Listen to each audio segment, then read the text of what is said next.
Hello students, कैसे हैं आप लोग? आई होप आप लोगों की पढ़ाई बहुत अच्छी चल रही होगी। देखिए, आज का जो हमारा टॉपिक है वो है प्राचीन भारतीय आर्य भाषाएं। ठीक है, जैसा कि आप लोगों को पता है हम लोग यूनिट 1 कवर कर रहे हैं जिसमें कि हिंदी भाषा का विकास है। तो चलिए ये देखते हैं।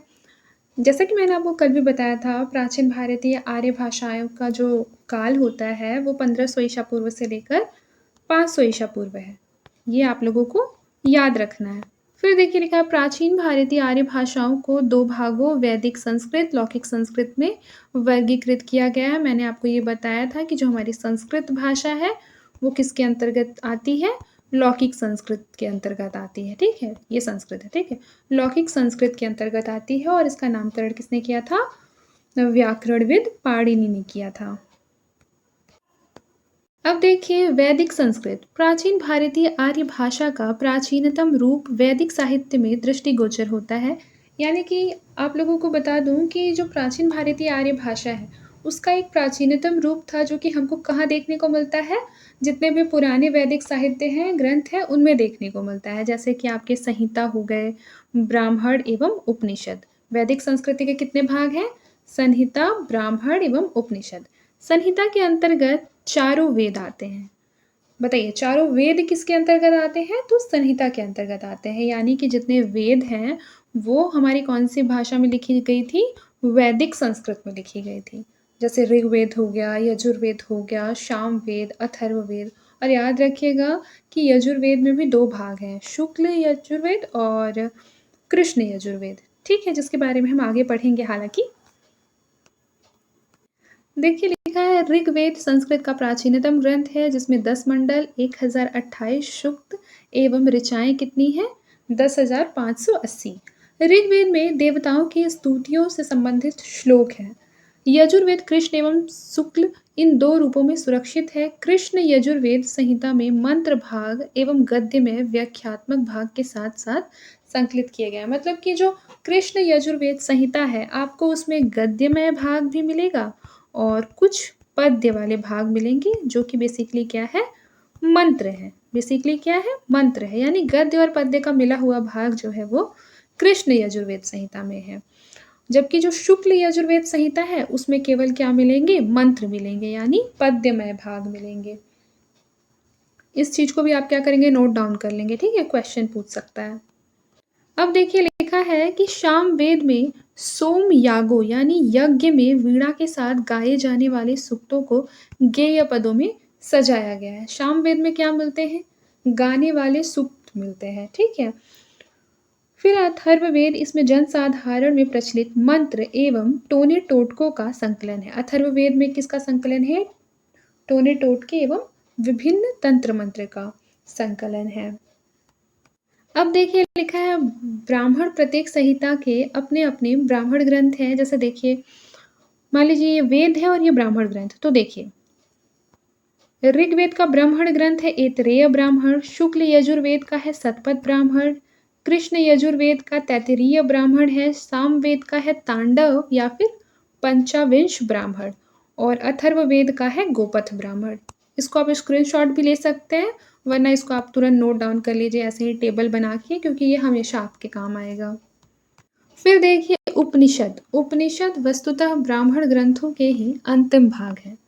उपनिषद किसके भाग होते हैं? ब्राह्मण ग्रंथों के ही अंतिम भाग उपनिषद होते हैं। उपनिषदों की संख्या कितनी है? 108 है, परंतु इनमें 12 उपनिषद ही मुख्य हैं, जिसमें कि ईश, केन, कठ, प्रश्न, बृहदारण्यक, ऐतरेय, छांदोग्य, तैत्तिरीय और मुंडक, मांडुक्य, श्वेता श्वेतर और कौशितकी।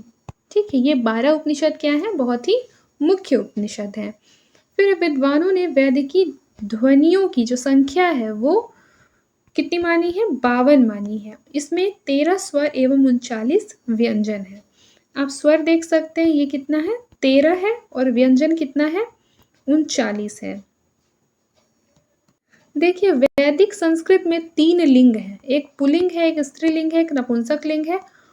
3 वचन है, एक वचन, द्विवचन और बहुवचन। आप लोगों को मैंने पहले भी ये वाला ग्रामर की क्लास जो पढ़ाई है उसमें मैंने आपको बताया है कि जो वैदिक संस्कृत है, संस्कृत में जनरली लिंग और वचन 3 प्रकार के होते हैं, जबकि आप लोगों को हिंदी में जो है, हिंदी भाषा, हिंदी ग्रामर, उसमें आप लोगों को मिलेगा 2 टाइप के। 2 टाइप के लिंग भी होते हैं, 2 टाइप के वचन भी होते हैं, केवल एक वचन और बहुवचन और पुल्लिंग और स्त्रीलिंग। जबकि संस्कृत में 3 तरह के हैं, पुल्लिंग, स्त्रीलिंग और नपुंसकलिंग, और वचन में है एक वचन, द्विवचन और बहुवचन। अब आइए देखते हैं लौकिक संस्कृत क्या होता है। तो पाणिनि की अष्टाध्यायी रामायण, महाभारत, पुराण आदि की रचना लौकिक संस्कृत से ही हुई है। इस चीज को याद रखिएगा कि ऋग्वेद की रचना किससे हुई थी? वैदिक संस्कृत से। लेकिन रामायण, महाभारत और पुराणों की रचना किससे हुई है? लौकिक संस्कृत से।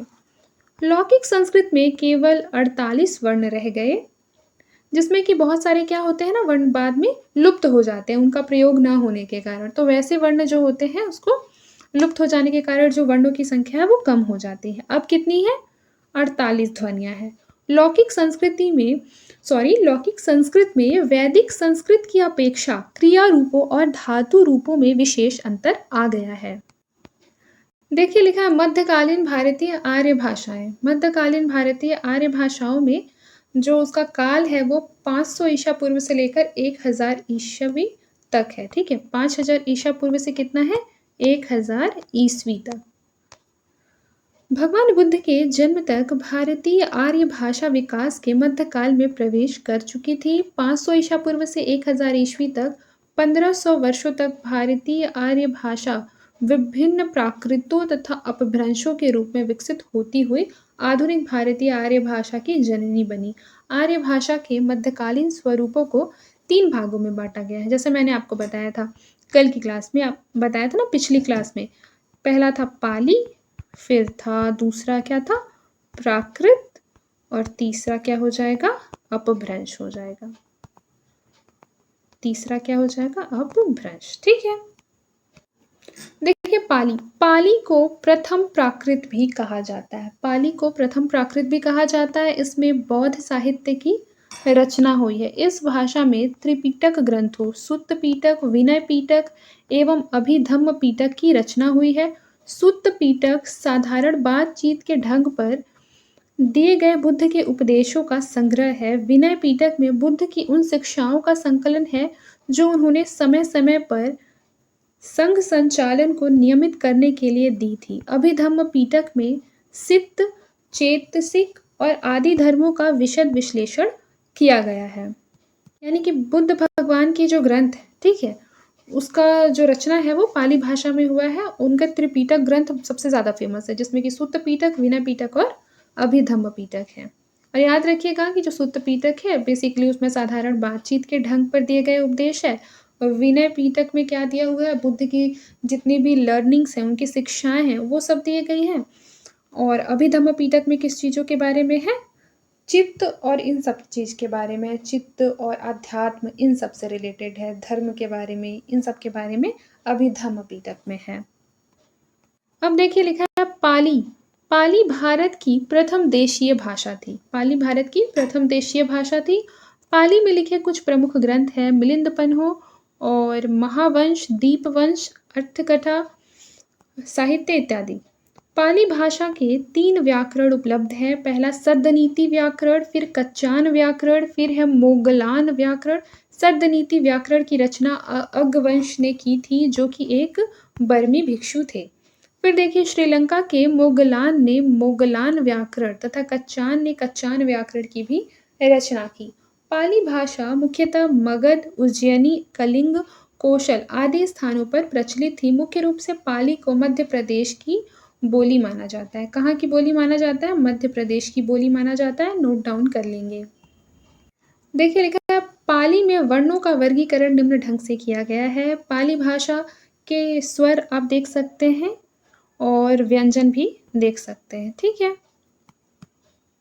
अब हम लोग बिना देरी किए हुए प्राकृत की ओर चलते हैं। प्राकृत को द्वितीय प्राकृत कहा जाता है। प्राकृत प्राचीन रूप से सर्वाधिक प्रचलित भाषा रही है। हेमचंद्र, मार्कंडेय आदि विद्वानों ने प्राकृत की उत्पत्ति संस्कृत से मानी है। वररुचि ने सर्वप्रथम प्राकृत प्रकाश के नाम से प्राकृत व्याकरण लिखा है। हेमचंद्र ने प्राकृत व्याकरण की रचना की है। हेमचंद्र को प्राकृत के पाणिनि की संज्ञा दी जाती है।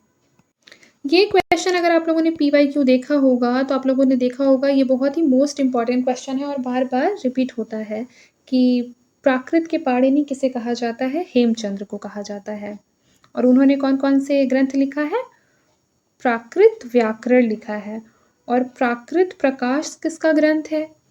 कई बार आप हो सकते हैं कन्फ्यूज़ हो जाएँगे और हेमचंद्र टिक कर देंगे, बट ये गलत है। वररुचि ने प्राकृत प्रकाश लिखा है। किसने? वररुचि ने। अब देखिए, वररुचि ने प्राकृत भाषा के 4 भेद माने हैं। पहला महाराष्ट्री, पैसाची, मागधी, सौरसेनी। वररुचि ने प्राकृत भाषा के कितने भेद माने हैं? 4 भेद। ये भी पूछ सकता है, ठीक है? ऑप्शन में दिया रहेगा 2, 3, 4, 5। तो आप लोगों को पता होना चाहिए कि आंसर क्या होगा? 4। कौन-कौन से? महाराष्ट्री, पैसाची, मागधी और सौरसेनी। परंतु हेमचंद्र ने अपने प्राकृत व्याकरण में प्राकृत को 3 भेदों में वर्गीकृत किया है। आपको हेमचंद्र का भी याद होना चाहिए और वररुचि का भी याद होना चाहिए। आजकल तो आप लोग देख रहे होंगे क्वेश्चन पेपर का पैटर्न जो है वो कितना बदल रहा है। काफ़ी ज़्यादा डीप क्वेश्चन पूछा जा रहा है। अगर आपका बेसिक्स बहुत स्ट्रॉन्ग है, आपको बहुत ज़्यादा फैक्चुअल नॉलेज है, तभी आप एग्ज़ाम को क्रैक कर पाएँगे।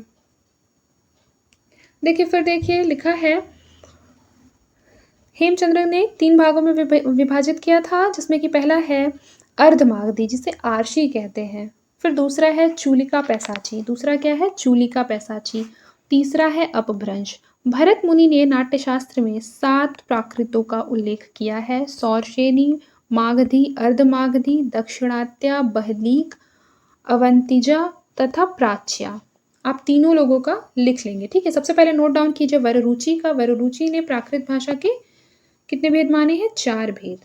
हेमचंद्र ने 3 भेद और भरत मुनि ने कितने भेद? 7 भेद। ये आप नोट डाउन कर लेंगे अभी के अभी। अब देखिए लिखा है प्राकृत भाषा के प्रकार। प्राकृत के निम्नलिखित प्रकार है। सौरसेनी प्राकृत।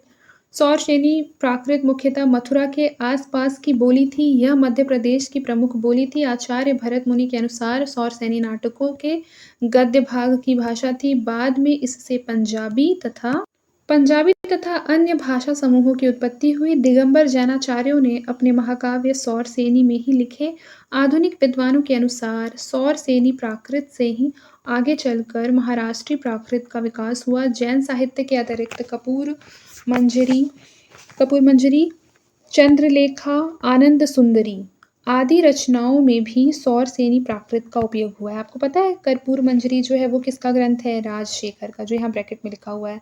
चंद्रलेखा रुद्रदास का है। आनंद सुंदरी घनश्याम का है, ठीक है? आपको कई बार देखने को मिल जाएगा कि आपने जो रचना आज तक सुनी नहीं होगी, उस तरीके का एक रचना लिख दिया जाएगा और कहेगा इसके रचयिता कौन है और ऑप्शंस दिए जाएंगे। मान लीजिए कि आपको नहीं पता था कि चंद्रलेखा के रचयिता कौन है? रुद्रदास है, ठीक है? इस तरीके का जो क्वेश्चन होता है ना, जो कि काफ़ी फैक्चुअल होता है और मतलब हम लोगों को उसका जो है वो ऑथर नहीं पता होता है, तो एग्ज़ाम में बहुत कन्फ्यूज़न होता है। जनरली इस तरीके के क्वेश्चन में आपको गेस वर्क नहीं करना चाहिए, जो भी वन लाइनर वाले क्वेश्चन होते हैं। गलत होने के चांसेस जो हैं वो काफ़ी ज़्यादा बढ़ जाएँगे। चलिए आगे चलते हैं। देखिए लिखा है अर्धमागधी मुख्यतः प्राचीन काल में मगध की साधारण बोलचाल की साहित्यिक भाषा थी। जॉर्ज ग्रियर्सन के अनुसार अर्धमागधी मध्य देश यानी कि मथुरा तथा मगध के मध्यवर्ती देश कौशल या अयोध्या की भाषा थी। अर्धमागधी कहाँ की भाषा थी? या तो मथुरा या तो अयोध्या कौशल की भाषा थी। जैन धर्म के अंतिम यानी 24वें तीर्थंकर महावीर स्वामी ने अपने धर्मोपदेश अर्धमागधी में ही दिए हैं। इसी कारण से इसके उपदेशों के संकलन को क्या कहा जाता है? आगम कहा जाता है। आचार्य हेमचंद्र ने अर्धमागधी को आर्ष प्राकृत कहा है। अर्धमागधी को क्या कहा है? आर्ष प्राकृत कहा है। जैनाचार्यों ने भी अर्धमागधी को विभिन्न नामों से पुकारा, जैसे कि आदि भाषा, आर्ष एवं आर्षी। अब देखिए लिखा है मागधी। मागधी प्राचीन काल में दक्षिण बिहार में प्रचलित थी। पाली त्रिपिटक में भगवान बुद्ध के उपदेशों की भाषा को मागधी कहा गया है। मार्कंडेय ने मागधी की उत्पत्ति सौरसेनी प्राकृत से बताई। अश्वघोष के नाटकों में मागधी प्राकृत के प्राचीनतम रूप परिलक्षित होते हैं। प्राकृत व्याकरण के अनुसार मागधी प्राकृत की विशेषताएं थी। र के स्थान पर इसमें ल का प्रयोग होता था और श, श और श के स्थान पर श का प्रयोग होता था, ठीक है? जिसमें कि अकारांत शब्दों के कर्ता कारक एक वचन की विभक्ति ए का प्रयोग जैसे कि जन, जने, मुद्रा राक्षस किसका ग्रंथ है? विशाखदत्त का। मृच्छकटिकम किसका ग्रंथ है? शूद्रक का। एकदम आपको एकदम रटा-रटाया याद होना चाहिए। फिर देखिए पैसाची, यह उत्तर पश्चिम में कश्मीर के आसपास की भाषा थी। हारनले जो है हारनले, ठीक है? उन्होंने इसे द्रविड़ों के द्वारा प्रयुक्त भाषा तथा पुरुषोत्तम देव ने संस्कृत एवं सौर श्रेणी का विकृत रूप माना है। पैसाची उन आर्यों की भाषा है जिन्होंने आर्य संस्कृत को पूर्ण रूप से नहीं अपनाया था। इसके अवशेष चीन, तुर्किस्तान, काफिरस्तान, गांधार आदि में पाए गए शिलालेखों में मिलते हैं। पंजाब, सिंध, बलूचिस्तान, कश्मीर की भाषाओं में पैसाची का जो प्रभाव है वो स्पष्ट रूप से दिखाई देता है। अब देखिए महाराष्ट्री साहित्यिक प्राकृतों में महाराष्ट्री प्राकृत सर्वाधिक विकसित है। प्राकृत व्याकरणों ने इसे आदर्श प्राकृत माना है और सबसे पहले उन्होंने ही इसका विवेचन किया है। संस्कृत नाटकों में प्राकृत पद्य रचना प्रायः महाराष्ट्र में ही हुई थी। काव्य भाषा के रूप में यह पूरे उत्तर भारत में प्रचलित रही है। कालिदास तथा हर्ष ने अपने नाटकों के गीत इसी भाषा में लिखे हैं। अभी हम लोगों ने क्या पढ़ा? प्राकृत भाषा के प्रकार पढ़े, ठीक है? अब देखिए अपभ्रंश। अपभ्रंश भाषा मध्यकालीन आर्य भाषा की तीसरी अवस्था है। अपभ्रंश का जो शाब्दिक अर्थ है उसका अर्थ क्या होता है? टूटा फूटा, बिगड़ा हुआ या गिरा हुआ। आचार्य हेमचंद्र एवं वाघभट्ट ने अपभ्रंश को ग्राम भाषा कहा है। दंडी ने इसे अभिरादी कहा है, अभिरादी की भाषा कहा है, ठीक है? इस चीज को याद रखिएगा, ये क्वेश्चन बहुत बार पूछा गया है कि अभिरादी जो है वो कौन सी भाषा को कहा जाता है? तो अपभ्रंश को कहा जाता है। या फिर मान लीजिए क्वेश्चन ये आ जाता है कि हेमचंद्र ने अपभ्रंश को कौन सी भाषा कहा है? तो ग्राम भाषा कहा है। देखिए यहाँ पर लिखा है कि अपभ्रंश शब्द का सर्वप्रथम उल्लेख जो है वो पतंजलि ने अपने ग्रंथ महाभाष्य में किया था। महाभाष्य किसका ग्रंथ है? पतंजलि का। इस ग्रंथ में उन्होंने उदाहरण देकर अपभ्रंश संबंधी अपने विचारों को प्रकट किया है। डॉक्टर उदय नारायण तिवारी ने अपनी पुस्तक हिंदी भाषा का उद्गम एवं विकास में अपभ्रंश का जो जन्म काल है वो 700 ईस्वी स्वीकारा है। याद रखिए किसकी पुस्तक है? हिंदी भाषा का उद्गम एवं विकास, डॉक्टर उदय नारायण तिवारी का। फिर देखिए डॉक्टर नामवर सिंह भी अपने ग्रंथ हिंदी के विकास में अपभ्रंश का योगदान में अपभ्रंश का जो काल है वो 700 ईस्वी ही स्वीकार करते हैं। फिर है डॉक्टर भोलानाथ तिवारी, अपभ्रंश का जन्म 500 ईस्वी के आसपास मानते हैं। फिर देखिए लिखा मार्कंडेय व इतर आचार्यों ने अपभ्रंश के कुल 3 भेद बताए हैं। कौन कौन से? पहला नागर, दूसरा उपनागर और तीसरा क्या हो जाएगा? ब्राचड़। याद रखिए नागर जो है वो गुजरात की बोली है, उपनागर जो है वो राजस्थान की बोली है, जो ब्राचड़ है वो सिंध की बोली है। दूहा अर्थात दोहा भी मूलतः अपभ्रंश भाषा का ही छंद है। कई बार आता है कि जो दूहा शब्द है वो मूलतः कहाँ से लिया गया है? कौन सी भाषा का शब्द है? मूलतः कौन सी भाषा का शब्द है? बहुत बार ऐसा बोला जाता है। तो याद रखिए जो दूहा है वो मूलतः कौन सी भाषा का शब्द है? अपभ्रंश भाषा का शब्द है। इसको एकदम अच्छे से याद रखिएगा। देखिए मोस्ट इम्पॉर्टेंट टेबल आप कह सकते हैं इसको। देखिए अपभ्रंश और उसकी भाषाएं। सौर सेनी अपभ्रंश में कौन कौन सी भाषाएं आती है? तो पश्चिमी हिंदी, राजस्थानी, गुजराती। पैसाची अपभ्रंश में पंजाबी आती है। ब्राचड़ अपभ्रंश में सिंधी आती है। खस अपभ्रंश में पहाड़ी आती है। महाराष्ट्री अपभ्रंश में मराठी आती है। अर्ध मागधी अपभ्रंश में पूर्वी हिंदी आती है और मागधी अपभ्रंश में बिहारी, उड़िया, बंगला और असमिया आती है। सीजी सेट में लास्ट ईयर यही क्वेश्चन पूछा गया था कि जो पूर्वी हिंदी है वो कौन सी अपभ्रंश में आती है? तो याद रखिएगा अर्धमागधी अपभ्रंश में आती है। अब देखिए लिखा है अपभ्रंश के महान कवि कौन है? स्वयंभू है, जिन्होंने पौम चरियु एवं रिट्ठनेमी चरियु तथा स्वयंभू छंद नामक 3 ग्रंथों की रचना की है। तीनों ग्रंथ के नाम अभी आप लोग नोट डाउन करेंगे, ठीक है? फिर देखिए लिखा है पौंचरियु एक अपूर्ण ग्रंथ है, फिर भी इनमें राम का चरित्र विस्तार से वर्णित है। यानी कि जो पौंचरियु है वह ग्रंथ रिलेटेड किससे है? राम से रिलेटेड है। कथा के अंत में राम निर्वाण प्राप्त करते हैं। अपभ्रंश के दूसरे कवि पुष्पदंत 10वीं शताब्दी में हुए। इनकी भी 3 रचनाएँ हैं महापुराण, फिर नय कुमार चरियु और जसहर चरियु। जसहर चरियु, महापुराण और नय कुमार। ये जो है ये किसका है? पुष्पदंत का। ये पुष्पदंत कौन है? अपभ्रंश के दूसरे कवि। पहले थे स्वयंभू, स्वयंभू के तीनों ग्रंथों का नाम नोट डाउन कीजिए। फिर अपभ्रंश, अपभ्रंश के जो दूसरे कवि हैं पुष्पदंत, उनका नाम लिखिए, उनके तीनों ग्रंथों को नोट डाउन कीजिए। अब आते हैं अपभ्रंश के तीसरे प्रमुख कवि धनपाल पे। अब आप धनपाल का नाम नोट डाउन कीजिए और फिर उनका जो ये ग्रंथ है भविष्यत कथा, सॉरी भविष्यत कहा।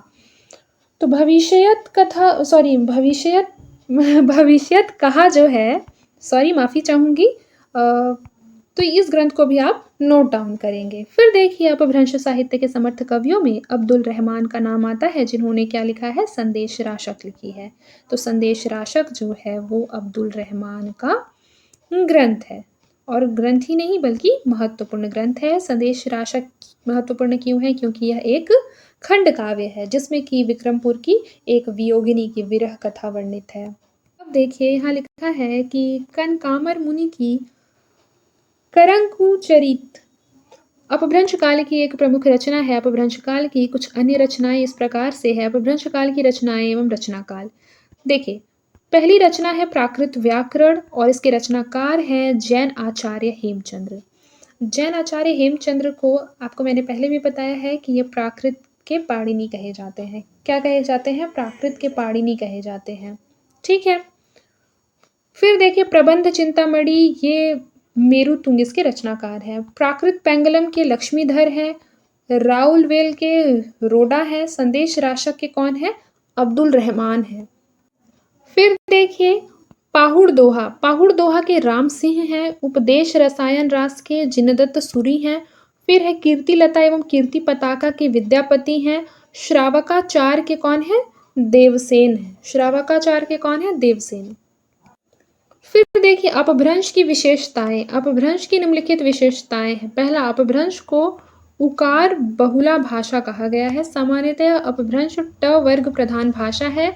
इसमें न वर्ग की बहुलता है। अपभ्रंश में 2 वचन एवं 2 लिंग मिलते हैं। पहला नपुंसक लिंग का उदाहरण नागर अपभ्रंश में मिलता है। आदि काल का द्वितीय प्रकारण अपभ्रंश काल है।